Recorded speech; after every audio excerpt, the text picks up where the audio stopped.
Hey everyone, welcome back to the channel. Today we're diving into one of the most unique and underrated Nintendo GameCube titles ever, Kirby Air Ride. From its simple controls to its deep gameplay mechanics, this game has a lot more going on than meets the eye.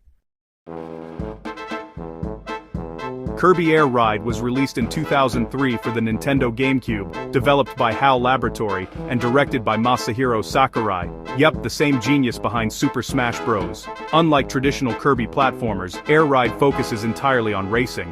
But this isn't your ordinary racer. It's got flying, battling, and collecting power-ups, all wrapped up in Kirby's signature charm. And the best part? You only need one button to play. That's right. The whole game can be controlled with just the A button and the control stick. Kirby Air Ride actually offers 3 completely different game modes, each with its own style and strategy. Let's break them down. This is your classic racing mode. Pick a course, choose your ride, and race through colorful Kirby worlds filled with enemies, shortcuts, and power-ups. You can inhale enemies to get copy abilities like Sword, Fire, or Freeze, just like in the main Kirby games. Each vehicle, called an Air Ride machine, handles differently, from the balanced Warp Star to the high-speed Formula Star or the tanky Heavy Star. Next up is Top Ride, a cute, top-down mini-racer with tiny Kirbys zooming around bite-sized tracks. Think Micro Machines meets Kirby. The controls are simple but the chaos, totally wild. Each track has interactive hazards like spinning platforms, conveyor belts, and fire traps that make every race unpredictable. Now for the fan favorite, City Trial. In this open-world sandbox mode, you roam around a big city collecting power-ups, switching machines, and battling other players. After a few minutes, you'll face a random final event, like a drag race, air glider challenge, or destruction derby. City Trial's freedom and variety made it the most popular mode, and it's the reason fans still talk about this game today. Kirby Air Ride is packed with hidden content. You unlock things by completing challenges in each mode's checklist grid, like winning races, performing tricks, or collecting items.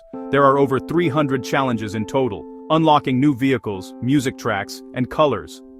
Some of the most exciting unlockables include the legendary machines, the Dragoon and Hydra, which can only be built by collecting their rare parts in City Trial mode.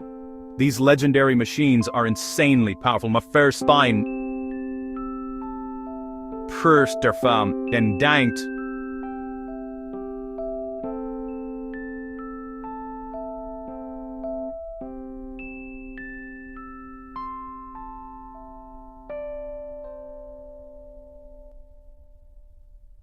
Your friends in multiplayer. Here are a few pro tips if you're jumping into Kirby Air Ride today. 1. Learn the machines. Every ride has different stats for speed, weight, and handling. 2. Don't always boost. Some stars lose control easily at top speed. 3. Use copy abilities strategically. Fire and Tornado can attack, while Wheel or Jet can give a quick speed burst. 4. In City Trial, focus on collecting power-ups early, and keep an eye out for red boxes, which might contain rare machine parts.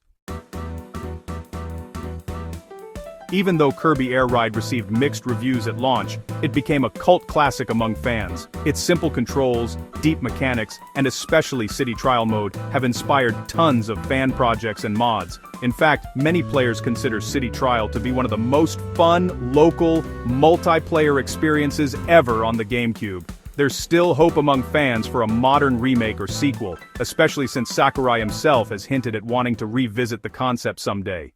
Whether you're racing through dreamlike landscapes, battling your friends in City Trial, or chasing down the Dragoon, Kirby Air Ride proves that simple gameplay can lead to endless fun. It's fast, colorful, and chaotic, just like Kirby himself. If Nintendo ever brings this back on the Switch 2, or a modern console, fans around the world would be ready to ride again. So, what's your favorite mode in Kirby Air Ride? If you enjoyed this video, don't forget to like, subscribe, and hit that bell icon for more Nintendo deep dives and retro gaming content. Thanks for watching, and as always, keep on riding, Dreamlanders.